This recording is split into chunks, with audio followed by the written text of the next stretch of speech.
pouvons commencer maintenant. Alors avant que je vous parle du vif du sujet avec le taijutsu et les otsutsuki, j'aimerais revenir sur les deux derniers épisodes de Boruto.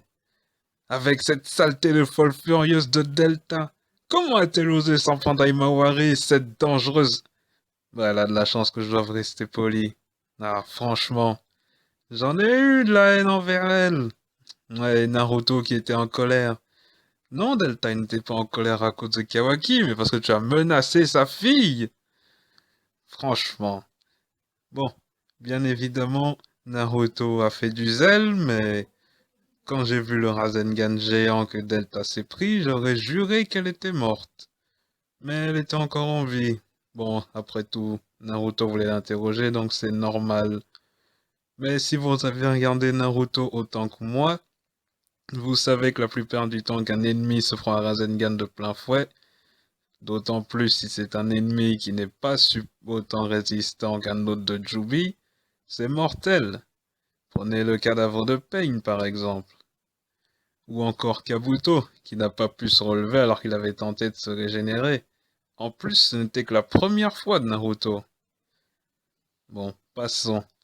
On va passer sur le fait que cette folle n'a eu que ce qu'elle méritait, après s'en être pris au précieux petit ange de la famille Uzumaki. Maintenant, je vais parler du sujet principal de ma vidéo, à savoir le taijutsu.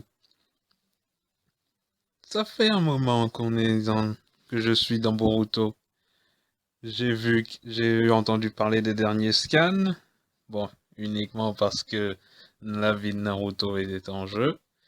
La rumeur de sa mort qui était de plus en plus oppressante, et finalement ça a été celle de Kurama à la place. Et ensuite, on a vu Ishiki disparaître. Alors, ce que j'ai remarqué, apparemment, il est vrai que je devrais lire les scans, mais je le ferai pas. Et j'attendrai les épisodes pour avoir la complète information sur les capacités de Ishiki.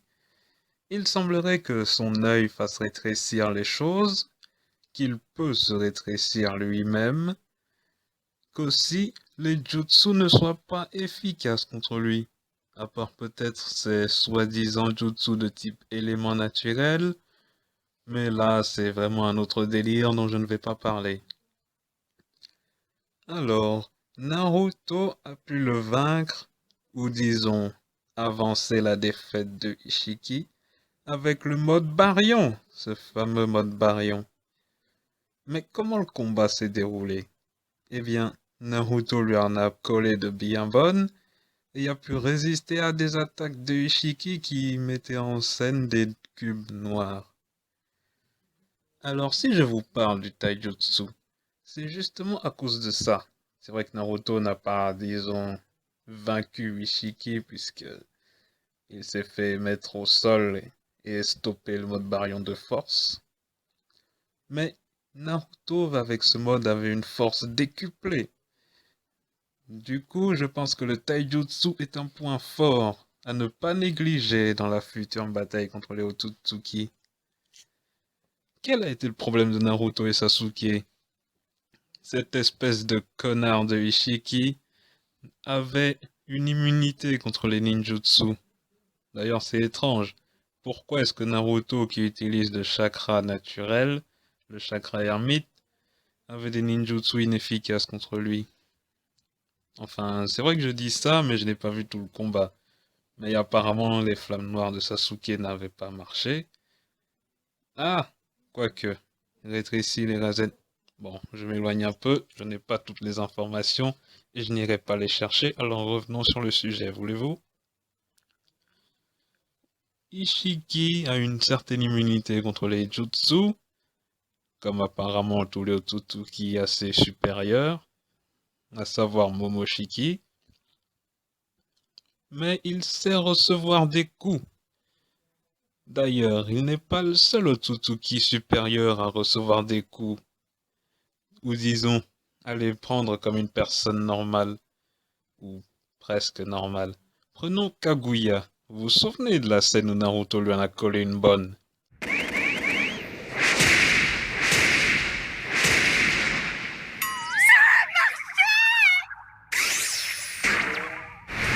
Oui, celle-là. Eh bien, je pense qu'avec Ishiki, c'est pareil.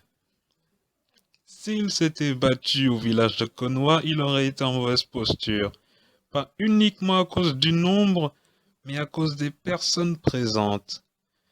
Je veux dire, si ce qu'il faut contre lui, c'était une force physique assez conséquente pour lui infliger de lourds dégâts en un seul coup, et de pouvoir ne pas le perdre de vue quand Monsieur s'amuse à se transformer en fourmi, alors Lee et Hinata étaient tous désignés. Lee aurait pu lui balancer deux coups véritablement violents, et Hinata avec le Byakugan, je pense qu'elle peut repérer Ishiki malgré sa petite taille, si il est assez proche de lui. Il est vrai que dans un hors-série, elle avait du mal à voir les insectes avec son Byakugan, mais c'était quand elle était enfant, elle s'est améliorée depuis. Alors voilà, je me dis que contre un maître du taijutsu avec le Byakugan, Ishiki n'aurait aucune chance. Et je suis sérieux quand je dis ça. Ishiki possède plusieurs techniques, c'est vrai, mais le Byakugan donne une vision à quasiment 360 degrés. Si le personnage possède la vitesse de Lee, il pourra aisément éviter les coups et en balancer. Donc voilà, au fil du temps, on a l'impression que Naruto et Sasuke sont nerfés. Et c'est pas totalement faux. Après tout, contre Kaguya, c'était un niveau qu'ils n'auront jamais plus. Surtout pour Naruto. Pour Sasuke, c'est totalement différent. Il a toujours il avait toujours le Rinnegan spécial. Mais Naruto, lui, n'a plus le mode Rikudo Senin. Enfin, le mode ermite des six chemins. Pour vous faire comprendre que face au Naruto et Sasuke actuels qui n'avaient donc plus de ninjutsu, ils devaient uniquement utiliser le taijutsu et ce n'étaient pas des experts dans cet art. D'ailleurs, utiliser le Susanoo contre Ishiki aurait pu être une idée, mais vu qu'il rétrécit, ça n'aurait pas servi à grand chose. Alors voilà, le taijutsu est donc la clé, après tout. Tous ces membres de Kara, ou plutôt, pour ce qui est de Delta, tiens, comme j'en parlais, elle possède un gadget qui absorbe les ninjutsu. Katasuke, le scientifique de la bande de Konoha, a travaillé sur un gadget pour absorber le ninjutsu, parce que c'est un pouvoir que Momoshiki avait. Donc, si nous sommes avec des Otsutsuki dans les combats futurs qui absorbent les ninjutsu, autant se concentrer sur ce qu'il reste, le taijutsu. Oui, ça pourrait être une force de défense assez robuste contre eux. Bien évidemment, il faut savoir esquiver les coups dangereux, mais... Prenons par exemple Lee et Guy. Vous pensez sérieusement que contre des ninjutsu colossaux, ils seraient totalement impuissants? Bien sûr que non. Souvenons-nous du combat de Guy contre Kisame, de son combat contre Madara. Alors bien sûr, il ne faut pas oublier que ce n'est pas nécessaire d'ouvrir la huitième porte contre Otsutsuki lambda. Oui, contre Ishiki, je pense que la septième était amplement suffisante. Car la base que nous avons, c'est Madara hôte de Jubi. Quelle a été la force de Madara? Elle a été amplifiée avec un Jubi presque complet. La seule chose que son Jubi n'avait pas, c'était la moitié de Kyubi en Minato. Vous voyez le délire. Une puissance assez robuste. Bon, très grande certes, une puissance que Ishiki recherche, mais en dessous de celle de Kaguya.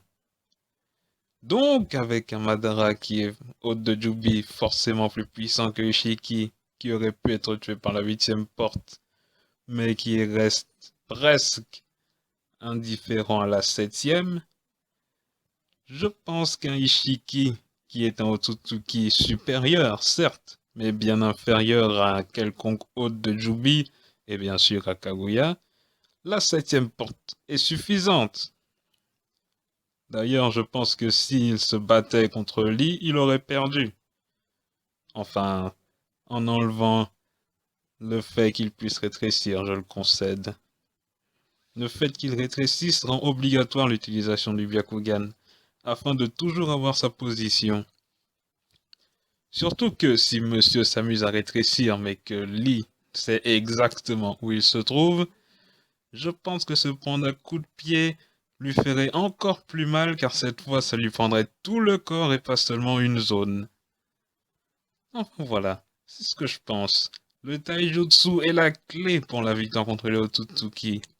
Bien évidemment, je ne m'attends pas à voir ça dans l'avenir. En ce moment, on est concentré sur le Kama, Code, je veux dire Eda et son pouvoir de tout voir. Alors, ça m'étonnerait que on envisage d'entraîner des ninjas à maîtriser le taijutsu aussi bien que Lee et Gai pour une quelconque attaque future contre les Otsutsuki.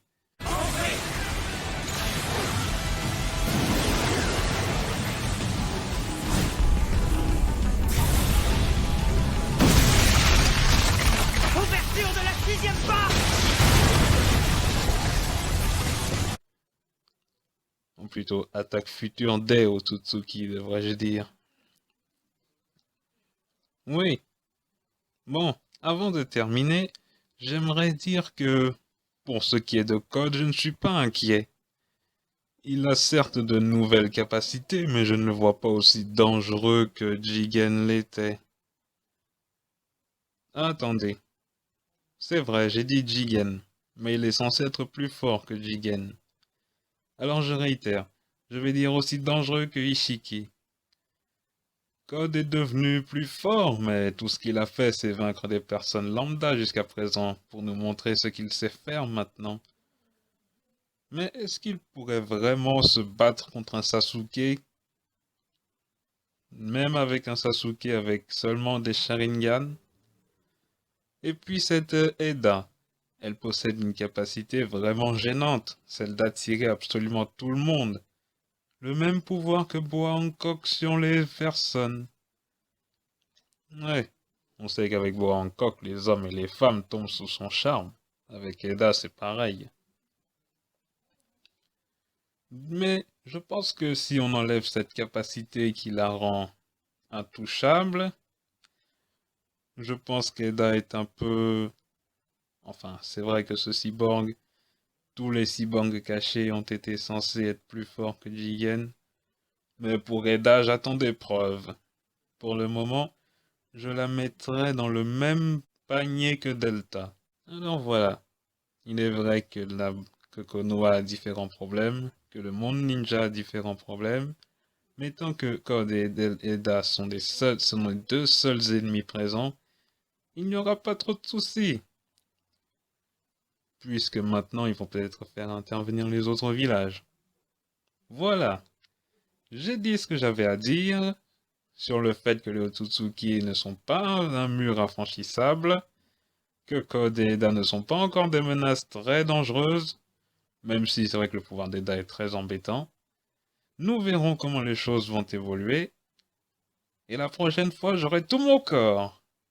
Alors, je vous remercie de votre attention, et on se dit à la prochaine, mes amis. J'allais oublier. N'hésite pas à t'abonner à ma chaîne.